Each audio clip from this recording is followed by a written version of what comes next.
రైతులు పండించిన ధాన్యాన్ని చివరి గింజ వరకు కొంటామన్నారు మంత్రి ఉత్తమ్ కుమార్ రెడ్డి.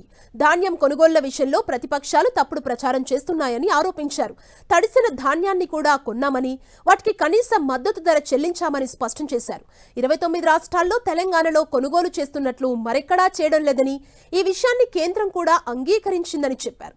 ఇంకా రైతులు మద్దతు ధర కోసం 16,000 కోట్లకు పైగా ఖర్చు చేసినట్లు వెల్లడించారు. తామొచ్చాక రాష్ట్రంలో ఇప్పటి వరకు 5 పంటలు పండితే 5 పంటల్లో రికార్డు స్థాయిలో కొనుగోళ్లు జరిపామన్నారు.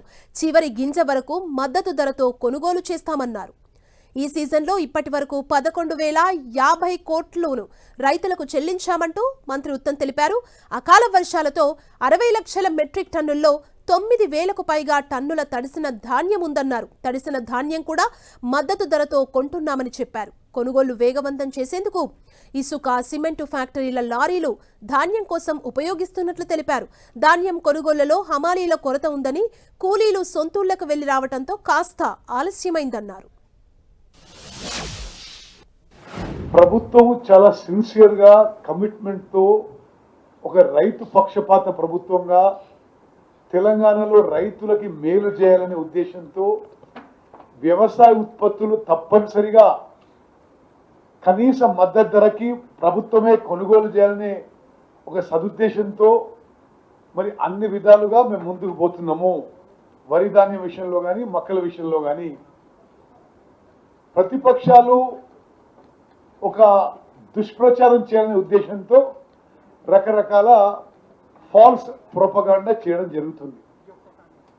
దానికి తోడు వాళ్ళు చేసే ఫాల్స్ ప్రొపగాండా, డిఫమేటరీ ప్రొపగాండాకి కొంత మీడియా, సోషల్ మీడియా సంస్థలు కూడా దానికి అదేదో వాస్తవమైనట్టుగా ప్రచురించడం ఇది చాలా దురదృష్టకరం.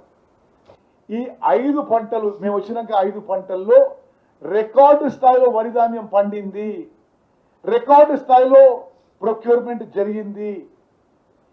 నేను చాలా స్పష్టమైన తెలంగాణ రైతాంగానికి హామీ ఇస్తున్నా, చివరి గింజ కొనుగోలు చేసే వరకు మేము తెలిసిన 8,575 ప్రొక్యూర్మెంట్ సెంటర్స్లో రైతులు తీసుకొచ్చిన ధాన్యాన్ని చివరి గింజకి ఎంఎస్పి ఇచ్చే వరకు ప్రొక్యూర్మెంట్ ఆపరేషన్స్ కొనసాగుతాయి. మేము ఎంఎస్పి మేరకే, ఎంఎస్పి టర్మ్స్ అండ్ కండిషన్ మేరకే ప్రొక్యూర్ చేస్తున్నాము. అంటే మరి ఇది ఒక పక్షపాత ధోరణో ఇతరో ఈ బీజేపీ వాళ్ళు ఇది ఈ కళ్ళాల చుట్టూ తిరిగే బదులు కేంద్రానికి పోయి ఇప్పుడు మేము ప్రొక్యూర్ చేసే మొత్తం ధాన్యాన్ని కొనుగోలు చేయాలి, కేంద్రం కొనుగోలు చేయాలి. అదేవిధంగా ఇప్పటి వరకే మా ప్రభుత్వం 16,479 కోట్ల రూపాయలు అదనంగా ఖర్చు పెట్టినాం ఈ ప్యాడీ ప్రొక్యూర్మెంట్కి. ఆ అమౌంట్ కట్టి మన దగ్గర ఈ ప్యాడీ రైస్ తీసుకోమని చెప్పి వాళ్ళు కేంద్ర ప్రభుత్వం ఒప్పియాలని చెప్పి డిమాండ్ చేస్తున్నాం.